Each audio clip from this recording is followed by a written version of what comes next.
Halo semuanya, dan selamat datang. Hari ini kita bakal ngobrolin satu alat analisis yang keren banget buat mengukur efisiensi. Namanya Data Envelopment Analysis, atau biar gampang kita sebut aja DEA.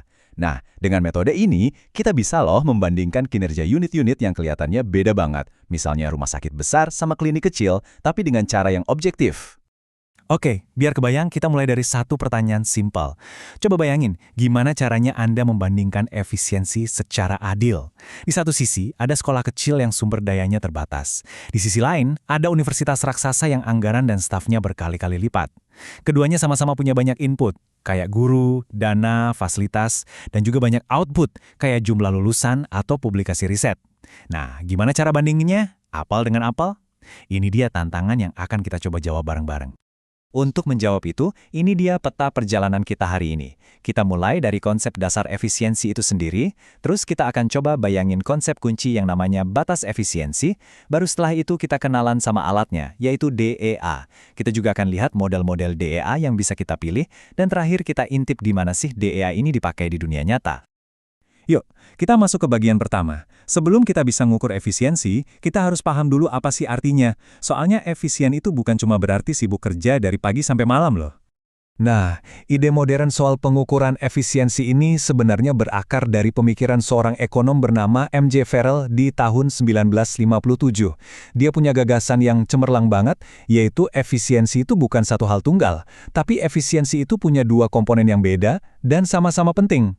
Komponen pertama namanya efisiensi teknis. Gampangnya gini, ini tuh soal kemampuan buat dapat output paling maksimal dari input yang ada tanpa ada pemborosan. Contohnya, pabrik mobil. Pabrik A dan B pakai jumlah baja dan jam kerja yang sama. Tapi, pabrik A bisa bikin 100 mobil, sementara pabrik B cuma 90. Nah, berarti pabrik A itu lebih efisien secara teknis. Ini soal melakukan sesuatu dengan benar. Komponen kedua adalah efisiensi alokatif. Kalau yang ini, fokusnya adalah memilih kombinasi input yang biayanya paling murah dengan mempertimbangkan harganya. Balik lagi ke contoh pabrik mobil tadi. Mungkin pabrik A tadi jago banget secara teknis, tapi mereka pakai teknisi ahli yang gajinya mahal. Sementara, ada pabrik C yang lebih banyak pakai robot, yang kalau dihitung-hitung, biaya per mobilnya jadi lebih rendah. Nah, pabrik C ini bisa jadi lebih efisien secara alokatif. Ini soal melakukan hal yang benar. Jadi, poin pentingnya apa? Kalau kita gabungin keduanya, barulah kita dapat gambaran utuh soal kinerja ekonomi sebuah perusahaan. Efisiensi teknis dikali efisiensi alokatif itu sama dengan efisiensi ekonomi total.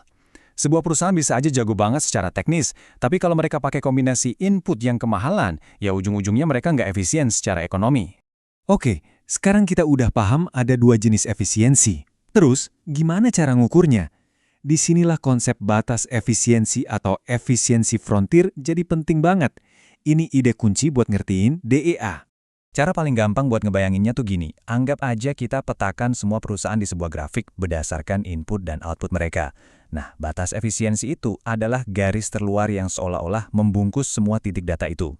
Garis ini terbentuk dari titik-titik perusahaan yang paling jago, yang paling top. Siapapun yang posisinya pas di garis ini, nilainya 100% efisien. Nah, yang ada di dalamnya berarti masih ada ruang buat perbaikan. Pertanyaan selanjutnya, gimana cara kita nemuin dan gambar garis ajaib ini secara matematis? Nah, disinilah alat utama kita berperan, analisis selubung data atau DEA. Secara formal, DEA itu adalah metode non-parametrik. Ini istilah teknis, tapi artinya simple kok. Kita nggak bikin asumsi soal formula produksi yang ideal itu harusnya gimana. Kita cuma lihat data real dari para pemain terbaik, terus kita jadiin mereka sebagai patokan. Dengan bantuan pemrograman linier, DEA inilah yang ngebangun si batas efisiensi tadi.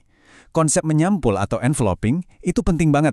Bayangin aja kayak lagi bungkus kado. Kita mau bungkusnya seketat mungkin di sekeliling semua titik data. Prosesnya bisa kita pecah jadi beberapa langkah sederhana. Pertama, kita kumpulin data, sumber daya apa aja yang dipakai, input, dan hasil apa yang didapat, output. Kedua, tiap organisasi kita jadiin satu titik di dalam grafik. Ketiga, DEA secara matematis akan ngegambar selubung di sekitar titik-titik terluar itu, itulah si batas efisiensi. Terakhir, DEA ngukur seberapa jauh jarak tiap titik yang nggak efisien ke batas ini. Nah, jarak itulah yang nanti jadi skor efisiensinya. Nah, yang seru dari DE adalah dia ini bukan alat yang kaku, satu untuk semua.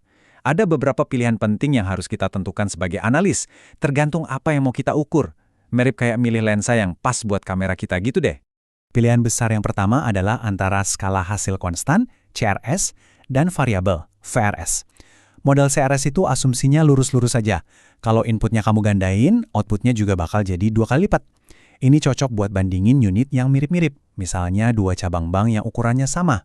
Di sisi lain, model VRS itu lebih fleksibel. Dia paham kalau di dunia nyata, nambahin ukuran 2 kali lipat belum tentu hasilnya jadi 2 kali lipat juga. Perusahaan kecil bisa jadi lincah banget, sementara perusahaan raksasa malah bisa jadi lamban. Nah, ini bagian cerdasnya.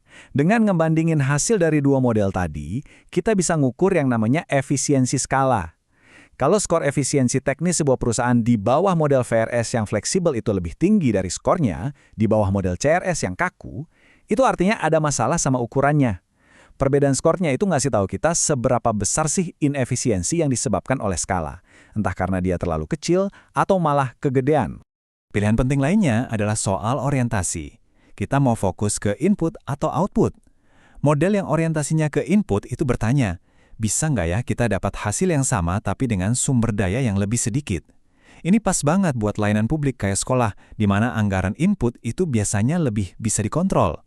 Sebaliknya, model yang orientasinya ke output nanyanya gini, dengan sumber daya yang ada bisa nggak kita hasilin lebih banyak? Nah, ini cocok buat perusahaan swasta yang tujuannya memaksimalkan penjualan output. Oke, sekarang kita udah pegang dasar-dasarnya.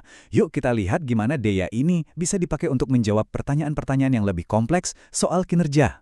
Kalau kita punya data harga untuk inputnya, DEA jadi makin sakti lagi. Coba deh lihat tabel ini. DEA nggak cuma ngasih kita skor efisiensi teknis, tapi juga bisa memecahnya jadi efisiensi alokatif dan efisiensi biaya total. Lihat perusahaan 5, dia ini bintangnya, 100% efisien di semua lini. Sebaliknya, lihat perusahaan 1. Secara teknis, efisiensinya cuma 50%, artinya mereka boros sumber daya. Ditambah lagi, pilihan inputnya kurang pas, jadi efisiensi biayanya anjlok jadi cuma 35%. Ini kan insight yang berguna banget buat manajer. Tapi gimana kalau kita mau lihat kinerja dari waktu ke waktu?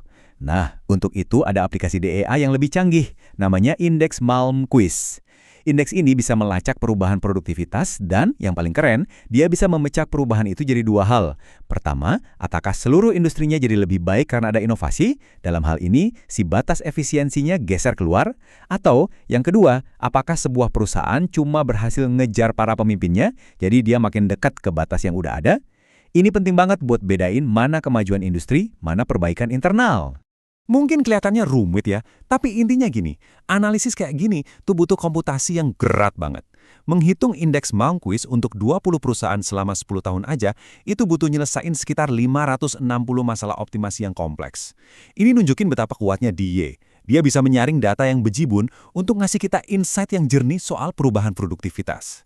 Karena kemampuannya ini, nggak heran kalau DE dipakai di mana-mana.